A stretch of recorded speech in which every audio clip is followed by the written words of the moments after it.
রহস্য রোমাঞ্চে ঘেরা বাংলা তথা বিশ্ব সাহিত্যের নানান গল্প নিয়ে আসছি আমরা আমাদের চ্যানেল মৃতের শহর। সাসপেন্স স্টেশন মৃতের শহরে আজকের গল্প শরদিন্দু বন্দ্যোপাধ্যায়ের কামিনী।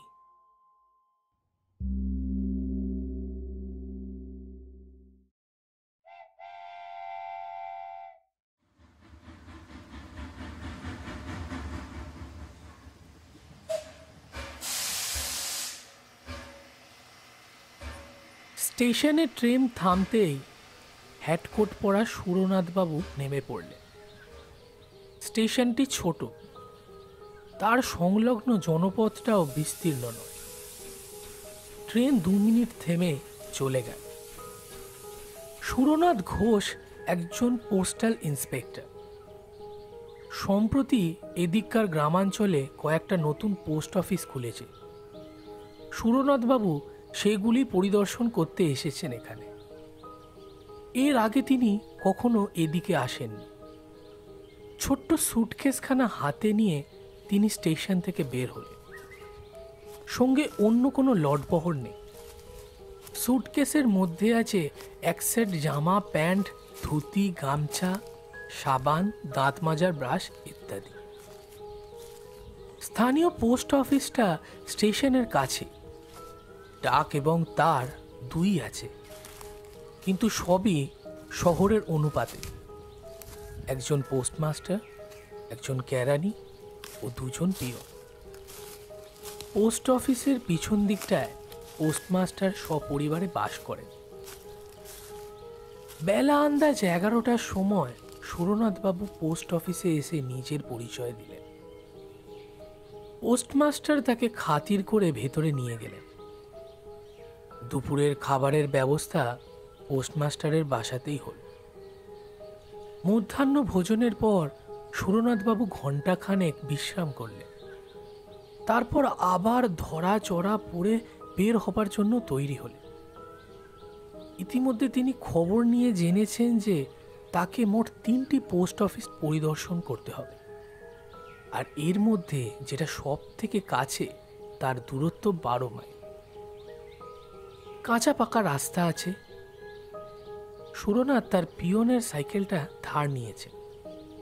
আজ সন্ধ্যার সময় তিনি তার উদ্দিষ্ট গ্রামে পৌঁছাবেন। কাল সকালে সেখান থেকে পোস্ট অফিসে তদারকি করে সন্ধ্যার আগেই আবার এই গ্রামে ফিরে আসবেন। তারপর আবার অন্য পোস্ট অফিসের উদ্দেশ্যে যাত্রা করবেন। সাইকেলের পেছনে ছোট্ট সুটকেসটা বেঁধে সুরনাথ তাতে চড়ার উদ্যোগ করতেই পোস্টমাস্টার বললেন, এখান থেকে মাইল 5-6 দূরে রাস্তা দুভাগ হয়ে গেছে। ডানহাতি রাস্তা দিয়ে গেলে একটু ঘোর পড়ে বটে, কিন্তু আপনি ওই রাস্তা দিয়েই যাবেন। সুরনাথ জিজ্ঞাসা করলেন, কেন? বাঁহাতি রাস্তাটা কি দোষ করেছে? ও রাস্তাটা ঠিক ভালো নয়। সাইকেল চড়ে সুরনাথ বেরিয়ে পড়লেন। কয়েক মিনিটের মধ্যেই তিনি শহরের এলাকা পার করলেন। তারপর অবারিত মুক্ত দেশ। দেশটা বন্য সংকট। অবিমিশ্রিত পলিমাটিও নয়, আবার নির্জলা মরুকান্তরও নয়। জায়গায় জায়গায় ঘন বন আছে, কোথাও কোথাও আবার উঁচু নিচু শিলাভূমি, আবার কোথাও বা নরম মাটির বুক ফাটিয়ে রক্ত পাথরের ঢিবি মাথা তুলেছে। এই বিচিত্র ভূমির উপর দিয়ে নির্জন পথখানা এঁকে বেঁকে চলে গেছে। আকাশে পৌষ মাসে স্নিগ্ধ সূর্য, বাতাসে আতপ্ত আরাম। সুরনাথ প্রফুল্ল মনে মন্থর গতিতে চলেছে। মাত্র 12-14 মাইল পথ সাইকেলে যেতে কতটাই বা সময় লাগবে। সুরনাথের বয়স 40 বছর। মাঝারি আকারের দৃঢ় শরীর, মুখশ্রী মোটের ওপর সুন্দর। তিনি বিপত্নিক। বছর 3 আগে তার স্ত্রী মারা গিয়েছে। দ্বিতীয়বার বিয়ের প্রয়োজন তিনি মাঝে মাঝে অনুভব করেন, কিন্তু স্ত্রীর অনুপস্থিতিতে যে খানিক স্বাধীনতাটুকু লাভ করেছেন সেটা বিসর্জন দিতেও মন চায় না। তিনি যখন 6 মাইল পথ পার করে পথের বাঁকে এসে পৌঁছালেন, তখন সূর্য পশ্চিম দিকে অনেকখানি ঢলে পড়েছে। সামনে দুটো পথ ক্রমশ আলগা হতে হতে ধনুকের মতো বেঁকে গিয়েছে। মাঝখানটায় উঁচু জমি, তার উপর তাল খেজুরের গাছ মাথা তুলে দাঁড়িয়ে রয়েছে। হঠাৎ কোথা থেকে অতি ক্ষুদ্র একখণ্ড কালো মেঘ এসে সূর্যটাকে ঢেকে দিল। চারিদিক অস্পষ্ট ছায়াচ্ছন্ন হয়ে গেল। সুরনাথ পথের মাঝে সাইকেল থেকে নেমে পড়লেন। আশেপাশে কাছে বা দূরে কোনো জনমানব নেই। আকাশ পরিষ্কার, কেবল সূর্যের মুখের ওপর এক টুকরো মেঘ লেগে রয়েছে, যেন সূর্য মুখোশ পড়েছে। সুরনাথ একটু চিন্তা করলেন, এখনো 6-7 মাইল পথ বাকি। আধ ঘন্টার মধ্যে সূর্য অস্ত যাবে। অন্ধকার হবার আগে যদি গন্তব্যে পৌঁছাতে না পারেন, তবে দিগ্ভ্রান্ত হওয়ার সম্ভাবনা প্রবল। পোস্টমাস্টার বলেছিলেন বাঁহাতি রাস্তাটা ভালো নয়, কিন্তু দৈর্ঘ্য ছোট, সুতরাং বাঁহাতি রাস্তা দিয়ে যাওয়াই ভালো। সুরনাথ সাইকেল চড়ে বাঁহাতি রাস্তাটা ধরলেন। পোস্টমাস্টার মিথ্যে বলেননি। পথ অসমতল ও নুড়ি পাথরে ভর্তি, কিন্তু সাবধানে চললে আছাড় খাবার ভয় নেই। সুরনাথ সাবধানে অথচ দ্রুত সাইকেল চালাতে লাগলেন। সূর্যের মুখ থেকে মুখোশ কিন্তু নড়ল না। মনে হলো মুখে মুখোশ হেঁটেই সূর্যদেব অস্ত যাবেন। মিনিট 20 সাইকেল চালানোর পর সুরনাথ সামনের দৃশ্য দেখে আশান্বিত হয়ে উঠলেন। অস্পষ্ট আলোতে মনে হলো যেন রাস্তার দুধারে ছোট ছোট ঘর দেখা যাচ্ছে। দু একটা আবছায়া মূর্তিও যেন এদিক ওদিক ঘুরে বেড়াচ্ছে। আরো কিছু দূর এগিয়ে পাশের দিকে চোখ ফেরাতে সুরনাথ ব্রেক কষলেন। একটা ছোট্ট মাটির কুঁড়ে যেন মন্ত্র বলে রাস্তার পাশে এসে দাঁড়িয়েছে। আশেপাশে অন্য কোনো কুঁড়ে ঘর দেখা যাচ্ছে না। এই কুঁড়েটা যেন গ্রামে প্রবেশের মুখে প্রহরীর মতন দাঁড়িয়ে রয়েছে। সুরনাথ রাস্তার ধারে যেখানে সাইকেল থেকে নামলেন, সেখান থেকে 3 গজ দূরে কুটিরের দাওয়ার খুঁটিতে ঠেস দিয়ে এক যুবতী বসে রয়েছে। সুরনাথের চোখের সঙ্গে তার চোখ চুম্বকের মতন আবদ্ধ হয়ে গেল। চাষার মেয়ে, গায়ের রং মাজা পেতলের মতন পিতাব, দেহ যেন যৌবনের প্রাচুর্যে ফেটে পড়ছে, মুখশ্রী দৃঢ়, তাতে প্রগল্ভতার সমাবেশ। মাথায় অযত্নে শোভা পাওয়া চুলের প্রান্তে একটু পিঙ্গলতার আভাস, চোখের তারা বড় বড়। পরনে কেবল একটা কস্তাপার শাড়ি, কোনো অলংকার নেই। সধবা কি বিধবা কি কুমারী বোঝাই যায় না। তার দিকে কিছুক্ষণ তাকিয়ে থাকলে মনে হয় যেন আগুন রাঙা চুল্লির দিকে চেয়ে আছে। হ্যাঁ গা, তুমি কোথায় যাবে? যুবতী প্রশ্ন করল। দাঁতগুলো ধপধপে সাদা, গলার স্বর গভীর ও ভরাট, কিন্তু কথা বলবার ভঙ্গি গ্রাম্য। সুরনাথের বুকের মধ্যে থকথক করে উঠল। দীর্ঘকালের অনভ্যস্ত একটা অন্ধ আবেগেরই স্বাদ তিনি অনুভব করলেন। কিন্তু তিনি লঘুচেতা লোক নন। সবলে আত্মসংযম করে বললেন, রতনপুর। যুবতী দাওয়ার কিনারায় পা ঝুলিয়ে বসে মৃদুকণ্ঠে হেসে উঠল।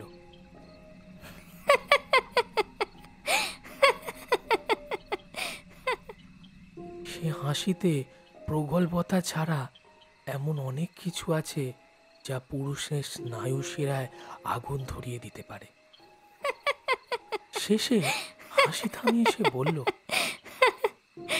রতনপুর যে অনেক দূর, যেতে যেতে রাত হয়ে যাবে, পৌঁছাতেই পারবে না। সুরনাথ রাস্তার দিকে চাইলেন। দূর থেকে যে গ্রামের আভাস পেয়েছিলেন, সন্ধ্যের ছায়ায় তা মিলিয়ে গিয়েছে।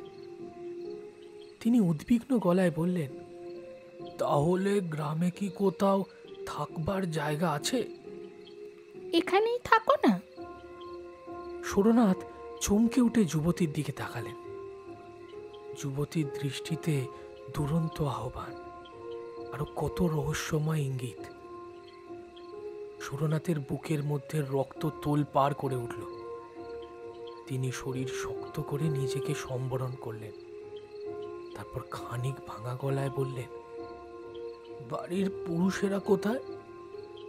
যুবতী দূরে হাত দেখিয়ে বলল, ওই যে তারা মাঠে গেছে, সারা রাত ধান পাহারা দেবে।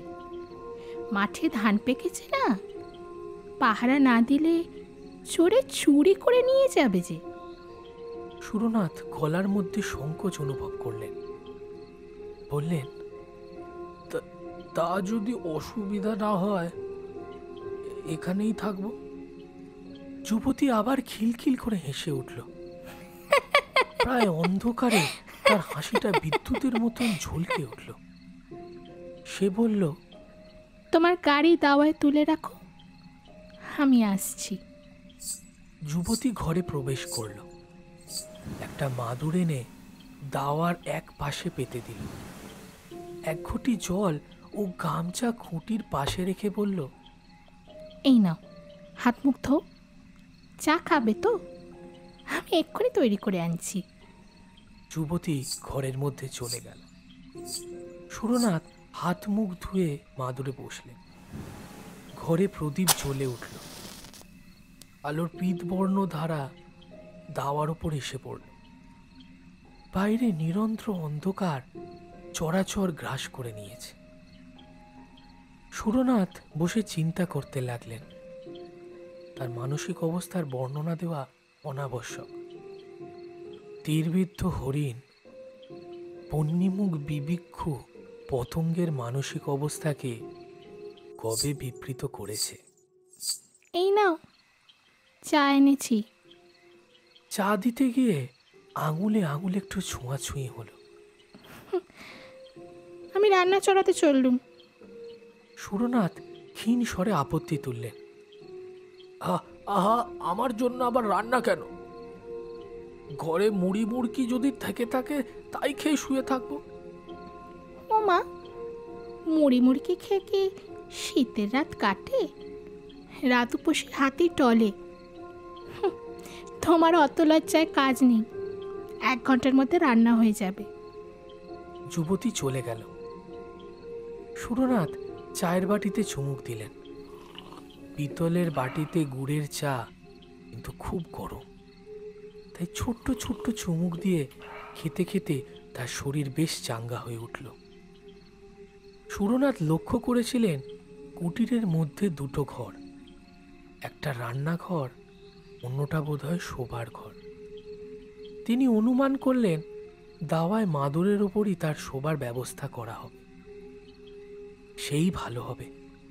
কোনো মতে রাতটা কাটিয়ে ভোর হতে না হতেই তিনি চলে যাবেন। ঘণ্টাখানেক পর যুবতী দরজায় এসে বলল, ভাত বেড়েছি, খাবে এসো। সুরনাথ উঠে ঘরের মধ্যে প্রবেশ করল। বাইরের ঠান্ডার তুলনায় ঘরটা বেশ গরম। পীরের সামনে ভাতের থালা রাখা, প্রদীপটা কাছে রাখা হয়েছে। আয়োজন সামান্যই, ভাত, ডাল আর একটা চচ্চড়ি জাতীয় তরকারি। সুরনাথ খেতে বসল। যুবতী অতি সাধারণ গৃহস্থলীর কথা বলতে বলতে ঘরের এদিক ওদিক ঘুরে বেড়াতে লাগলো। সুরনাথ লক্ষ্য করলেন রান্না করতে করতে যুবতী কখন পায়ে আলতা পড়েছে। যুবতী সুরনাথের সঙ্গে সহজভাবে কথা বলছে, অথচ তিনি হ্যাঁ হু ছাড়া কিছুই বলছে না। বিপদের সময় যে ডেকে ঘরে আশ্রয় দিয়েছে, খেতে দিয়েছে, তার সাথে অন্তত একটু ভালোভাবে কথা বলা প্রয়োজন। তিনি শামুকের মতো খোলের ভিতর থেকে গলা বাড়িয়ে বললেন, তোমার নাম কি? এক ঝলক হেসে যুবতী বলল, কামিনী। নামটা তপ্ত লোহার মতো সুরনাথের গায়ে ছ্যাক করে লাগলো। তিনি শামুকের মতো আবার খোলের মধ্যে ঢুকে গেলেন। খাবার শেষে সুরনাথের হাত মুখ ধোয়া শেষ হলে পর কামিনী বলল, পাশের ঘরে বিছানা পেতে রেখেছি, শুয়ে পড়ো গিয়ে। সুরনাথের বুক ধড়াস করে উঠল। তিনি তোতলা হয়ে গিয়ে বললেন, আমি আমি বাইরে মাদুরে শুয়ে রাত কাটিয়ে দেব। কামিনী গালে হাত দিয়ে বলল, উমা, বাইরে শোবে কি গো? শীতে কালিয়ে যাবে যে। যাও বিছানায় শো গিয়ে। সুরনাথ কথা কাটাকাটি করলেন না। কামিনীর রাতে কোথায় শোবে প্রশ্ন করলেন না। আজ্ঞাবাহী আসামির মতো শোবার ঘরে প্রবেশ করলেন। ঘরে প্রদীপ জ্বলছে। মেঝের ওপর খড় পেতে তার উপর তোষক বিছিয়ে বিছানা করা। সুরনাথ সুটকেস এনে কাপড় বদলালেন, তারপর প্রদীপ জেলে রেখেই শুয়ে পড়লেন। চোখ বুঝে তিনি পাশের ঘরের খুটখাট ঠুনঠান বাসনকোসনের শব্দ শুনতে লাগলেন। ইন্দ্রিয়গুলো অতিমাত্রায় তীক্ষ্ণ হয়ে উঠেছে। তার মনের উত্তাপ একটা সুদীর্ঘ নিঃশ্বাসে বের হয়ে আসলো।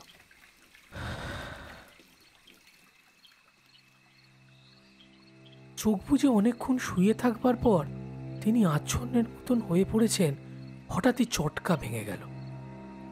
তিনি চোখ খুলে দেখলেন কামিনী নিঃশব্দে কখন তার বিছানার পাশে এসে বসেছে।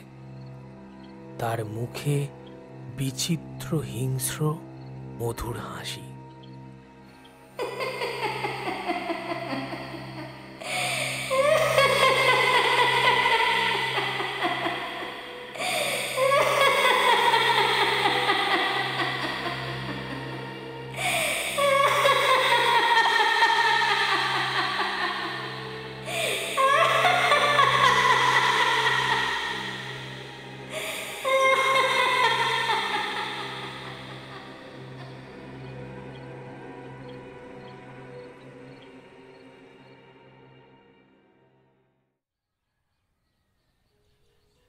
তিন দিন পর্যন্ত সুরনাথ যখন ফিরে এলেন না, তখন পোস্টমাস্টার বাবু উদ্বিগ্ন হয়ে উঠলেন। কেবল সুরনাথের জন্য নয়, সেই সঙ্গে পোস্ট অফিসের সম্পত্তির সাইকেলটাও গেছে। পোস্টমাস্টার পুলিশে খবর দিলেন। পুলিশ খোঁজ নিল। জানা গেল সুরনাথের যে 3টে পোস্ট অফিসে যাবার কথা সেখানে তিনি যাননি। 7 দিন পর সুরনাথকে পাওয়া গেল। বাঁহাতি রাস্তায় একটাও কুঁড়ে ঘর নেই। সেই রাস্তার পাশে ঝোপঝাড়ের মধ্যে তার মৃতদেহ পড়ে আছে। সাইকেলটা কিছু দূর মাটিতে পড়ে, তার পাশেই সুটকেসটা পড়ে রয়েছে। সুটকেসের মধ্যে কাপড় চোপড়, সাবান, মাজুন, বুরুশ সবই রয়েছে। কিচ্ছু খোয়া যায়নি। সুরনাথের দেহে কোথাও আঘাতের কোনো চিহ্ন নেই, কিন্তু দেহটা প্রাচীন মিশরীয় মমির মতন শুকনো অস্থি চর্মসার হয়ে গেছে। যেন কোনো রক্তচোষা বাদুড় দেহটাকে শুষে নিয়েছে। পুলিশ হাসপাতালে লাশ চালান দিল। পোস্টমাস্টার যখন সুরনাথের মৃত্যু বিবরণ শুনলেন, তখন তিনি আক্ষেপে মাথা নেড়ে বললেন, আহা, ডাইনির হাতে পড়েছিলেন। কামিনী ডাইনি এখনো তল্লাটে আছে। মায়া বিস্তার করে বেচারিকে টেনে নিয়েছিল। আমি ইন্সপেক্টর বাবুকে সাবধান করে দিয়েছিলাম, বলেছিলাম বাঁহাতি রাস্তাটা ভালো নয়। হ্যাঁ, কিন্তু উনি শুনলেন না।